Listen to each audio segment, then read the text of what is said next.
Bhojpuri industry के power star Pawan Singh Karakat Lok Sabha क्षेत्र से चुनाव लड़ रहे हैं। तो काफ़ी जो है विरोधियों को बुझा रहा है। उपेंद्र कुशवाहा के पक्ष में बीजेपी नेता ने तमाम का बयान जो है बयानबाजी कर रहे हैं। एक तरफ जो है उपेंद्र कुशवाहा के पक्ष में बोलने वाले बीजेपी नेता बता रहे हैं कि पावर स्टार पवन सिंह जो है भोजपुरी इंडस्ट्री को बदनाम किए और जब से भोजपुरी इंडस्ट्री में उन्होंने कदम रखे तब से अश्लीलता फैलाने का जो है उन्होंने काम किया, अश्लीलता फैलाए। लेकिन बीजेपी वाले को ये नहीं दिख रहा है कि आज 10 साल से जो है बीजेपी ने अपना स्टार प्रचारक पवन सिंह को बना कर रखे थे। उस समय बीजेपी वालों को ये नहीं दिखा था कि पवन सिंह एक नचनिया है, पवन सिंह एक जो है भोजपुरी को जो है गिराने का काम किया है, भोजपुरी में अश्लीलता फैलाने का काम किया है।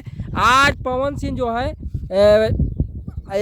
बीजेपी को छोड़ दिया तो कहीं ना कहीं लग रहा है कि पवन सिंह जो है नचनिया है। पवन सिंह कैसे चुनाव लड़ सकता है।